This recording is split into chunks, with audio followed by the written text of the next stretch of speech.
히브리서 1장 3절을 같이 보겠습니다. 히브리서 1장 3절 같이 읽겠습니다. 이는 하나님의 영광의 광채시요 그 본체의 형상이시라.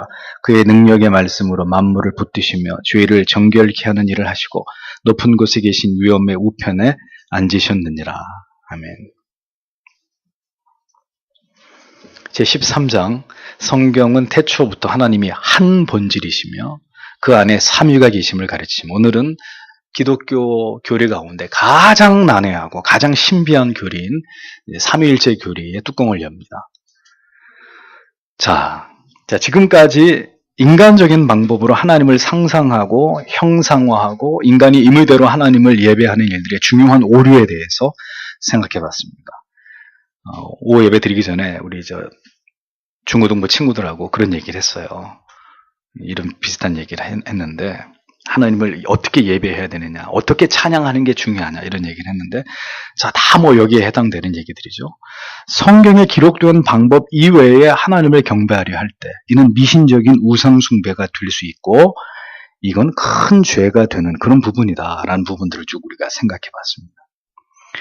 이제 성경은 하나님에 관해서 가장 이제 신비한 교리를 우리에게 가르치고 있는데 그게 바로 하나님의 본질에 대한 지식인데 자, 먼저 말씀드립니다. 이것은 우리를 이해시키려고 하는데 목적이 있는 게 아닙니다. 지금 이제부터 설명하는 내용은 다른 것들은 어떤 부분에 여러분들에게 이해를 요구하고 또 이해를 시키려고 하는 부분이 있겠는데 이제 얘기하려고 하는 이 교리는 여러분들을 이해시키려고 하는 목적이 아니에요. 그럼 뭐가 목적이에요? 하나님이 어떤 분이신지에 대한 지식과 이 지식에 대한 믿음을 여러분들에게 호소하는 것입니다. 그래서 지금은 이제 이해를 시키려고 하는 게 아니라 하나님이 이런 분이니까 믿으십시오.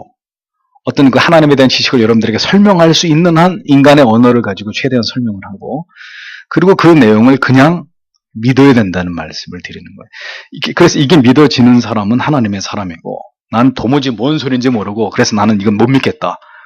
이제 그러면 아직은 하나님을 만날 수 있는 때가 아닌 것이고 그것이 영원히 지속되면 그 사람은 하나님의 라반같이 하나님의 사람이 될 수 없는 것이고 그렇습니다. 다시 말씀드리지만 우리가 이해되지 않는다고 해서 진리가 아니거나 하나님이 아니실 수 없는 것이기 때문에 이 하나님의 본질에 대한 교리는 이해를 위한 게 아니라 지식과 믿음을 위한 교리라는 걸 분명히 밝혀두면서 여러분들이 이 말씀에 귀를 기울이시기를 바랍니다. 그래서 성경은 삼위일체라는 말, 트리니티라는 말이 어디도 나오지 않아요. 이 표현이 성경 어디에도 등장하고 있지 않습니다. 그러나 하나님의 자기 계시의 말씀을 통해서 삼위일체 교리가 탄생되게 된 것입니다.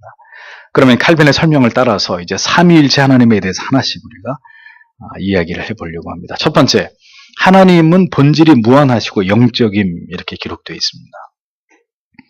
하나님의 본질은 무한하시고 영적이시다라는 말은 하나님에 대한 인간의 모든 어리석은 상상을 제거하고 하나님에 대해서 인간이 마음대로 생각하려고 하는 마음을 억제시킵니다. 하나님의 본질이 무한하시다, 영적이다. 이 두 가지 하나님의 본질을 나타내는 속성을 가지고 인간이 자기 마음대로 하나님에 대해서 상상하고 하나님에 대해서 생각하고 규정하려고 하는 것을 원천적으로 차단한다는 거죠. 그게 무슨 얘기예요? 그 너머에 있다는 거죠. 우리가 생각할 수 있는, 우리가 뭘 생각하든 하나님은 그 너머에 있는 분이다. 감히 그대의 상상력을 가지고 하나님을 상상하고 하나님이 이럴 것이다 라고 추측하는 그런 일들을 하지 말라는 얘기입니다. 하나님께서 무한하시다는 것은 우리로 하여금 우리 자신의 잣대로 우리의 이성이나 감각으로 절대로 하나님에 대해서 측량하지 못하도록 우리에게 두려움을 주는 것이고 하나님께서 영이시라는 의미는 그에 관한 어떤 세속적이고 물질적이고 육적인 이런 가벼운 상상이나 사색에 빠지지 못하게 하는 장치가 된다는 거죠. 그러니까 우리의 인간의 이성이나 가시적 세계 안에서 하나님이 어떤 분이라고 이렇게 우리가 하나님을 설명하려고 하는 것 자체를 성경이 허락한다는 거예요? 허락하지 않는다는 거예요? 허락하지 않는다. 그러니까 하나님에 대해서 논하지 말라 이거죠. 인생들은 하나님에 대해서 하나님이 어떨 것이다 라는 것 자체를 그래서 그 앞에서 이미 다 얘기하고 형상화하거나 우상화하거나 뭐 어떤 식으로든 하나님에 대해서 그런 식으로 접근하는 것 자체를 성경은 원천적으로 봉쇄하고 있는 것입니다. 하나님에 관해서 성경이 말씀하고 있지 않은 범위와 영역으로 마음껏 인간의 상상의 나래를 펼쳐서 하나님에 대해서 표현하거나 하나님을 규정하거나 제안하는 일들 모두 하나님의 신성을 모독하는 참남한 일이 되는 것입니다. 그러니까 기도하다가 등줄기에 후끈후끈 열이 생기고 쭈뼛쭈뼛 나도 모르게 이렇게 전기가 통한다고 해서 성령이 임재하셨습니다. 이렇게 말하는 게 가당한 거예요? 가당치 않은 거예요? 신성을 모독하는 참담한 일이 되는 것입니다. 하나님께서는 같은 목적으로 하나님 자신의 거처에 관해서 언급하셨습니다. 하나님은 하늘을 거처로 말씀하셨지만 그분은 땅 위에 어느 곳에서든 충만하게 임재하시는 분이십니다. 이런 하나님에 대한 지식은 미천한 인간으로 하여금 감히 함부로 하나님의 본체에 대해서 논하려고 하는 모든 접근을 원천적으로 차단하기 위함이다. 자, 이렇게 이제 사전적인 지식을 말씀을 드립니다. 만이교도들은 하나님뿐 아니라 마귀들도 무한하고 영적인 존재라고 주장함으로 중대한 오류를 범했고, 신인 동형 동성론자들은 성경에서 하나님을 의인화한 표현을 통해서 하나님께서 인간의 형체를 가지신 존재로 그렇게 인식을 했는데, 이것 또한 중대한 하나님의 본질에 대한 지식의 오류로, 여러분 잘 아시죠? 신인 동형 동성론적인 표현, 왜 성경이 하나님이 마치 눈이 있는 것처럼 귀가 있는 것처럼 무슨 하나님이 일어서시는, 하나님이 앉으시는 이런 식으로 하나님을 묘사하느냐. 그것은 하나님의 그 무한하신 측량할 수 없는 본질과 속성을 인간으로 하여금 이해하기 쉽도록 하나님을 낮추어서 표현한 방식에 불과하다는 거죠. 하나님이 실제로 인간처럼 생기셨다는 의미가 아니라 그 인간의 언어로 형상화할 수 없는 하나님이지만, 그런 식으로 하나님을 성경에서 펼치고 묘사하면 우리가 하나님에 대해서 하나님을 인식할 수 있는 방법 자체가 없는 거잖아요. 그러니까 하나님을 최대한 우리 인간처럼 인간과 같이 그렇게 묘사한 거라는 거죠. 하나님이 슬퍼하신다, 하나님이 탄식하신다, 이런 인간적인 감각, 인간적인 신체의 구조를 잇대어서 하나님을 그렇게 설명한 것은 하나님을 그렇게 낮추어서 우리에게 가해할 수 있는 신으로 설명하기 위함이지, 하나님이 인간과 같은 형상이라는 것이 아니라는 의미다라는 거죠. 만해교도들이나 신인동형 동성론자들, 이런 자들은 이렇게 하나님에 대해서 중대한 오류와 오해를 하고 있었다라는 부분을 밝혀둡니다. 두 번째로 삼위로 계신 하나님. 하나님께서는 자신의 단일성을 선언하심으로 우상들과 하나님을 차별하셨습니다. 유일한 신이라는 거죠. 그래서 기독교는 이 세상에 존재하는 모든 종교 가운데 이슬람하고 우리만 유일신관을 가지고 있잖아요. 그 얘기는 모든 다른 종교에 대해서 배타적이라는 것입니다. 그래서 절대로 기독교는 세상 사람들에게 승인을 받을 수 없어요. 기독교가 이 유일신관을 지키는 한 절대로 포용적인 종교가 될 수 없고, 세상 사람들에게 인정을 받고 칭송을 받고 공존할 수 있는, 소통할 수 있는 그런 종교가 될 수 없습니다. 어떤 세상이 와도. 동시에 삼위로 하나님을 바라보도록 자신을 계시하셨습니다. 유일한 존재이지만 이 하나님이 삼위로 존재한다. 이제 여기서부터 이제 점점 어려운 얘기가 시작됩니다. 삼위로 하나님을 인식하고 바라보게 했다. 삼위일체의 하나님으로 우리가 하나님에 대한 지식을 올바로 이해하지 못할 때 이제 하나님에 대한 인식의 오류 속에 빠져들 수밖에 없는 것입니다. 하나님을 삼중적 존재로 인식하거나 하나님의 단일 본질이 삼위로 분할되었다는 식으로 우리가 이해하기 쉽도록 하나님을 인식하는 그런 오류를 범하게 되는 거예요. 이제 뒤에 설명하겠습니다만, 자꾸 하나님이 삼위일체 하나님, 우리가 논리적으로 인식할 수 없는 하나님인데 그 삼위일체 하나님이 너무 어려우니까 우리가 하나님을 파악하기 쉬운 대로 하나님을 이렇게 저렇게 우리가 표현하기 시작했다는 거예요. 여기서 삼위일체에 대한 많은 이단적 오류들과 잘못된 이론들이 나왔다는 거예요. 가장 흔한 오류가 뭐냐? 삼위일체에 대한 양태론적인 해석입니다. 어렸을 때부터 이런 얘기 많이 들으셨을 거예요. 성부, 성자, 성령 어디에 비유하죠? 보통 목사님들이 물에다 비유합니다. 물. 그래서 물이 여러분 액체도 되죠, 기체도 됩니다, 고체도 됩니다. 근데 다 뭐죠? H2O, 물이잖아요. 이런 식으로 설명한다는 거죠. 또 여기 있는 저 이흥수라고 하는 사람, 저는 두 아들의 아버지임과 동시에 어머니의 아들이고 한 여인의 남편이다. 근데 그게 다 나다. 이런 식으로 설명하는 거예요. 하나님이, 삼위일체 하나님이 그런 개념입니다. 이해하시겠습니까? 이렇게 설명하는 거죠. 그럼 여러분들은 머리를 끄덕, 무슨 말인지 알겠어. 그거였구나. 근데 그렇게 이해가 돼서는 안 되는 것이라는 거죠, 삼위일체는. 이런 삼위일체에 대한 그릇된 유비들이 모두 삼위의 하나님에 대한 그릇된 해석이고 잘못된 표현이라는 것입니다. 히브리서 1장 3절에서 사도는 하나님의 아들을 그 본체의 형상이라고 부르는데, 이를 통해서 성부와 성자는 구별되는 어떤 다른 특질의 휘포스타시스, 본체라는 것을 가지고 있다라는 것을 설명합니다. 본체의 형상이라는 이 구절에 대한 잘못된 해석은 이런 거죠. 도장 있잖아요, 도장. 이 도장이 있는데, 도장을 종이에다 이렇게 딱 찍으면, 여기 뭐가 새겨지죠? 도장, 그 마크가 여기에 새겨지잖아요. 마크가. 그러면 하나님이 도장이라면 그리스도는 이 종이에 찍힌 그 도장의 마크다. 이렇게 보는 거예요. 이런 식으로 해석하는 거예요.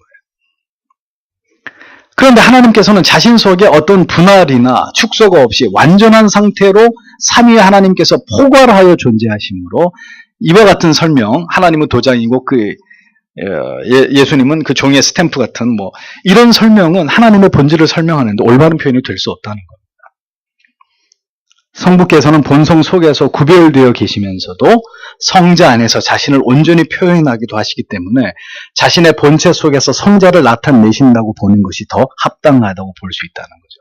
그러니까 본체의 형상이라는 말과 하나님의 영광의 광채라는 표현은 모두 같은 맥락 속에서 이해될 수 있는 것입니다. 성부께서 성자와 온전히 결합되어서 성부가 성자를 통해서 그 본체를 드러내시기도 하시고, 성자에게서 드러나는 본체가 성부 안에 있는 것이라고 추론할 수도 있는 이런 관계라는 거죠.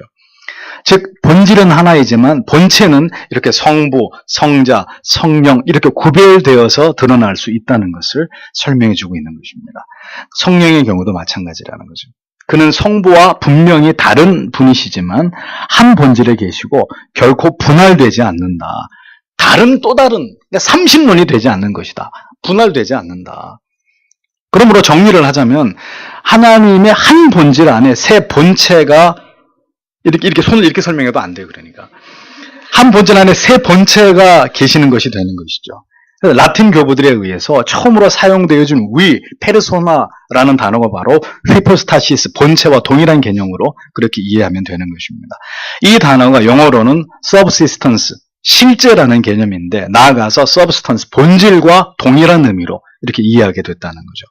히랍 교부들의 프로소파 이것도 모두 다 같은 개념이라고 칼빈이 그렇게 설명을 하고 있습니다. 유일한 실체 안에서 세 본질, 세 본체, 세 위격이 존재한다. 이렇게 설명하고 있는 것이 삼위일체의 교리입니다. 자, 이렇게까지 라틴어로 혹은 영어로, 한글로 이렇게까지 설명할 수밖에 없는 게 한계예요. 이해가 되셨어요? 안 된다고 얘기하셔야죠. 지금 내가 이해를 시키려고 하는 목적이 아니니까. 이해 못하는데 이렇게 대답해야 되는 거예요.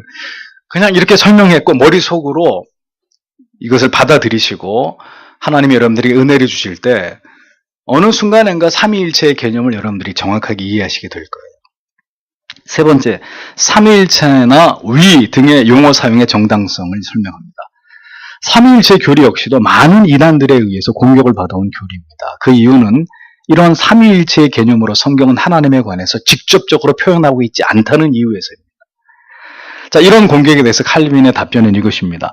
음절 하나하나가 성경에 기록되어 있지 않다고 해서 그 용어들을 가리켜 이질적이라고 칭한다면 분명 그것은 성경에 나타나 있는 단어들로 표현되어 있지 않은 모든 성경 해석들을 다 정죄하는 그런 부당한 법칙을 부과하는 것이다. 이렇게 설명했습니다.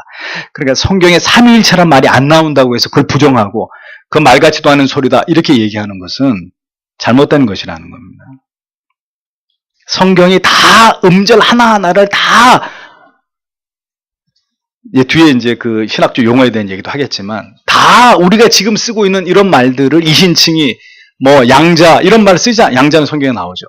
쓰지 않는다고 하더라도 그런 개념들을 다 부정할 수 없다. 왜? 그 모두가 성경에서 가지고 나온 그런 용어적 정의이고 개념이기 때문에 그 얘기를 하는 겁니다. 칼빈은 삼위일체로 하나님의 본질을 설명하는 것은 결코 분쟁을 조장하거나 사례에 맞지 않고 아무런 유익도 없는 경건한 사람들의 귀를 거슬리게 하고 하나님의 말씀의 명료함을 흐리게 만드는 그런 교리가 절대 아니라고 반박을 하면서 삼위일체나 위라는 이 교리적 명칭은 생각과 말에 대한 확실한 규범을 성경에서 찾아서 그것을 준하여 생각하고 표현해낸 단어이고 성경의 진리를 높이고 그것을 신실하게 전달할 수 있는 가장 조심스러운 표현이다. 이렇게 하나님의 본질을 설명하면서 사용된 이 신학적인 중요한 용어들을 옹호하고 칼빈은 비호하고 있습니다. 교리라는 것이 그렇습니다. 성경을 토대로 가장 명료하고 단순한 표현으로 성경의 말씀을 이해하기 쉽게 사람들에게 설명하고 정의한 것입니다. 그래서 여러분, 이신칭의라는 말 역시 성경에 나오나요? 나오지 않아요. 그럼에도 불구하고 기독교의 칭의의 교리를 가장 명료하게 표현한 단어가 바로 이신칭의 아닙니까? 도르트 신조의 5대 교리도 마찬가지죠. 성경에 직접적으로 이 교리에 대한 명칭의 언급이 있습니까? 없습니까? 없단 말이에요.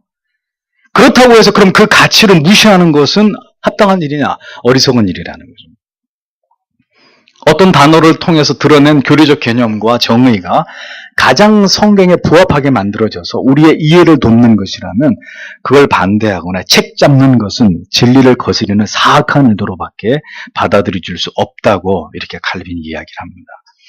그러니까 우리가 지금 이야기하고 있는 이런 모든 예정론을 비롯해서 온갖 이런 교리적 용어들은 그 오래 전 시대에 우리보다 더 탁월한 하나님의 말씀에 대한 지식과 지혜를 갖춘 사람들에 의해서 검증하고 또 검증하고 또 검증하고 검증되어져서 만들어진 그런 용어들이란 말이죠. 철저하게 성경에 기반하고 근거해서 만들어진 용어이기 때문에 그것 자체를 문제 삼거나 그것을 거부해서는 안 된다는 거죠. 근데 그럼에도 불구하고 여러분, 오늘날 다른 교파와 교단은 제외하고 장로교 안에서조차도 예정론에 대해서 들어봤습니까? 그러면 모르는 사람이 숱하다는 거죠. 선택과 유기, 이게 뭔지 압니까? 모르는 사람이면 기독교 강요 자체가 뭔지도 모르는 사람들. 그러니 둘 다 예수 믿는 집사님인데 아내가 하이델베르크 요리 문답 공부하러 간다 그러니까 남편 집사님이 교회에서 요리도 가르쳐줘? 이런 얘기를 하는 거예요. 그 무슨 요리 열심히 배워가지고 집에 와서 좀 해봐. 이런 이제 참 웃지 못할 이런 일들이 벌어지는 거죠. 네 번째, 삼위일체나 위 등의 용어 사용의 필연성. 여기에 대해 설명합니다. 교리적 용어들은 앞서 말한 대로 성경적인 순결하고 건전한 교리를 대적하는 이단들에 대항해서 진리를 수호하는 일에 있어서 매우 유용합니다. 이런 명료한 교리적 정의를 통해서 개신교는 가톨릭의 이단적 교리로부터 철저하게 분리될 수 있었던 것이죠. 왜 기독교의 교리가 발전되고 이것이 구체화됐다고 말씀드렸습니까? 이단들이 일어났기 때문입니다. 카톨릭이라고 하는 이단에서 프로테스탄트 개신교가 나오려니까 하나님의 사람 칼빈을 통해서 이 프로테스탄트의 교리 자체가 이 세상 가운데 탄생하게 된 거잖아요. 그 이후로도 계속적인 이단들의 도전에 의해서 하나님의 말씀을 통해서 이 이단적 교리를 반박하고 공격하기 위한 교리는 더 정교하게 만들어지게 됐고, 그렇게 해서 지금의 교리들이 만들어지게 된 거라는 거죠. 교리의 발달은 이단들과의 논쟁에 기인한 바 크다고 할 수 있습니다. 이단과의 논쟁을 통해서 많은 교리적인 용어들이 탄생했고, 이러한 교리적인 용어는 가장 효과적으로 이단으로부터 성경을 방어할 수 있는 무기들이 되는 것입니다. 왜 우리 교회에 여러분 신천지들이 얼씬하지 않은 줄 아세요? 이게 모르겠는지, 이게 신천지가 있는지 모르겠는데 속으로 내가 인지롱을 이러고 있는지 모르겠습니다만,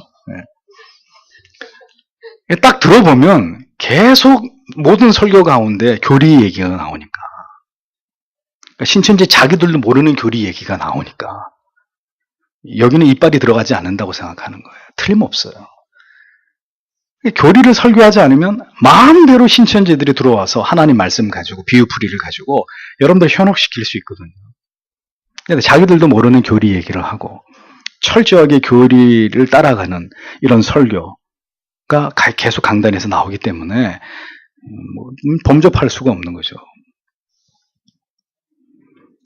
아리오스는 그리스도 역시 다른 피조물과 마찬가지로 하나님의 피조물일 뿐이라고 주장했습니다. 이것이 이른바 양자론인데, 그는 성자와 성부가 동일 본체이심을 부정하고 있는 거예요. 예수는 피조물이야. 그 삼위 하나님하고 본체 아니고 예수는 그냥 하나님이 만드신 또 하나의 피조물일 뿐이야, 이렇게 보는 거예요.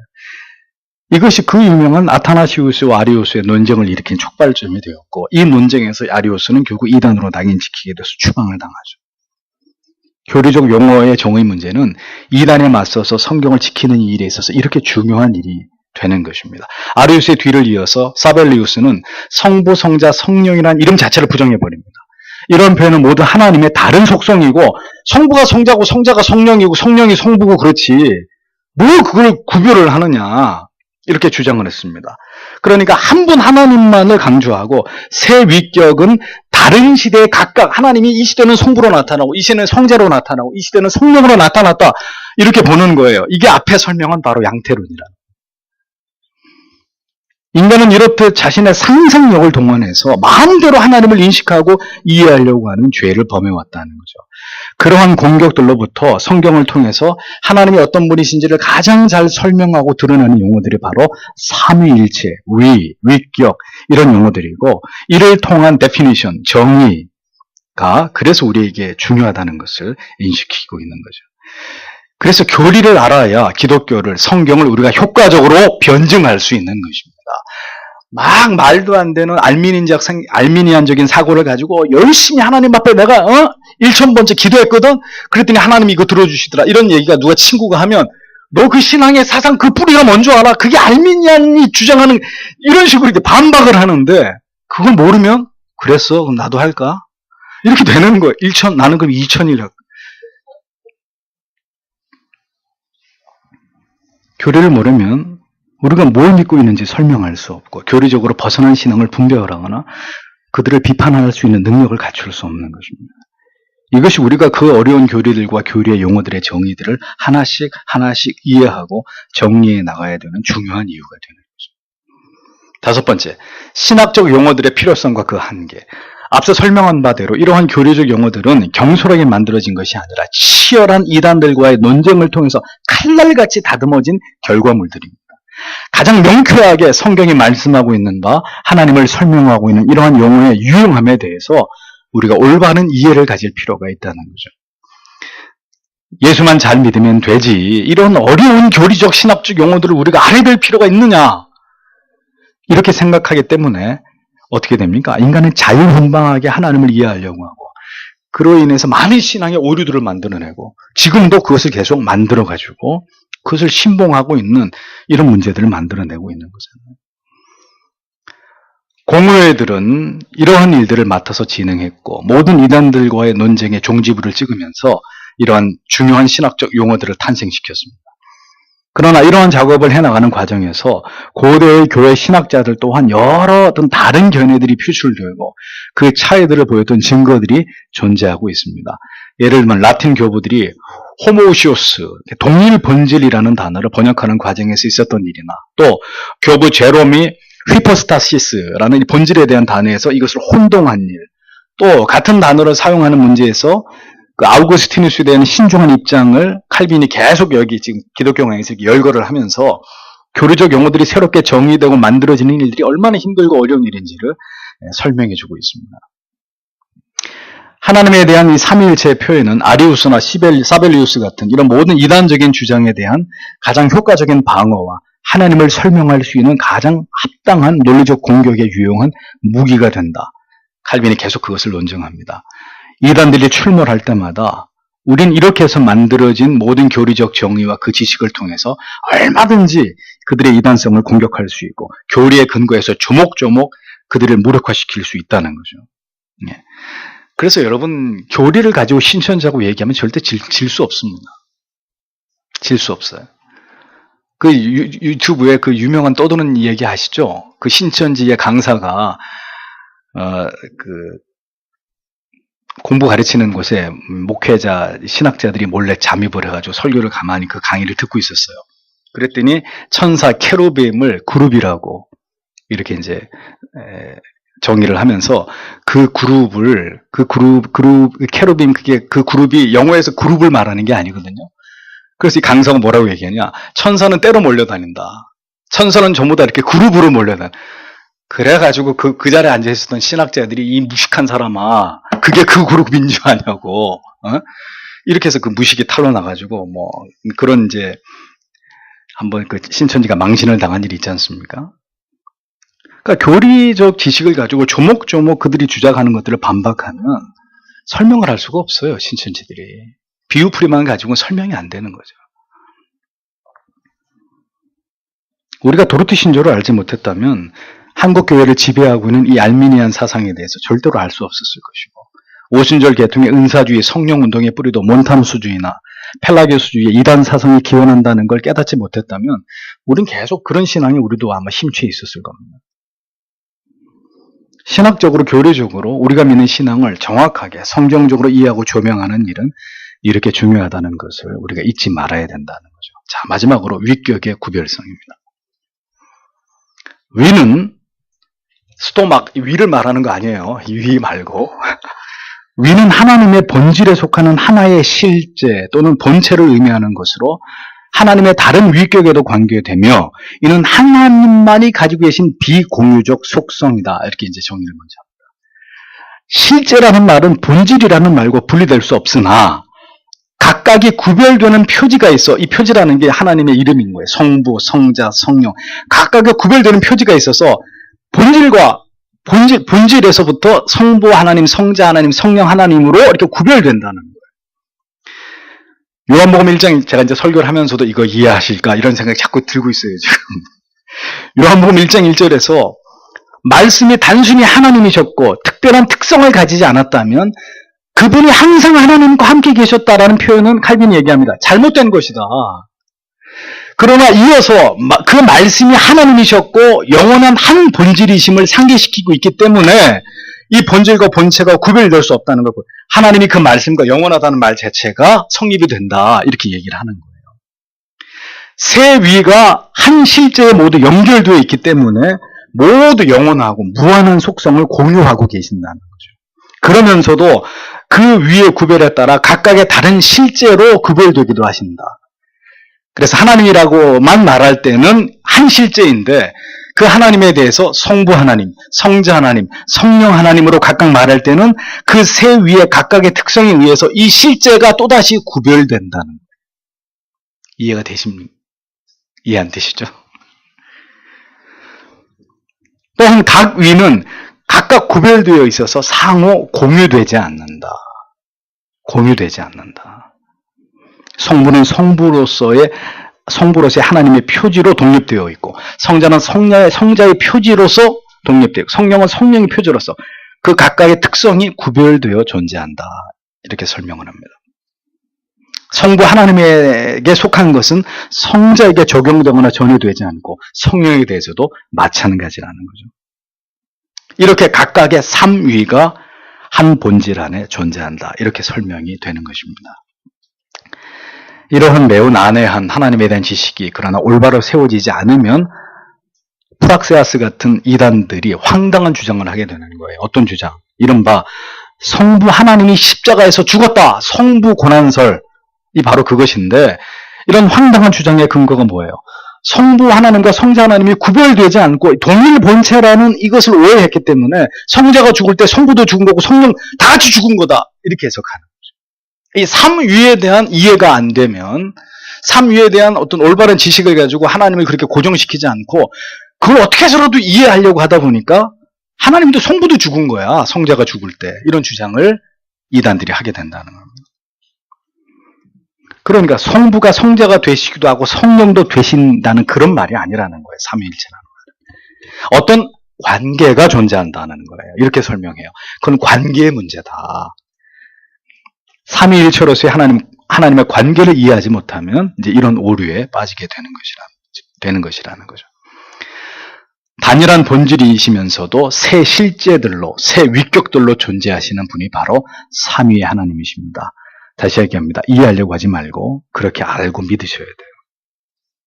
이 어려운 삼위일체에 관해서 터툴리안은 하나님 안에 어떤 배열 또는 경륜이 있어서 본질의 단일성에 어떤 변화도 없다고 이렇게 정의를 합니다.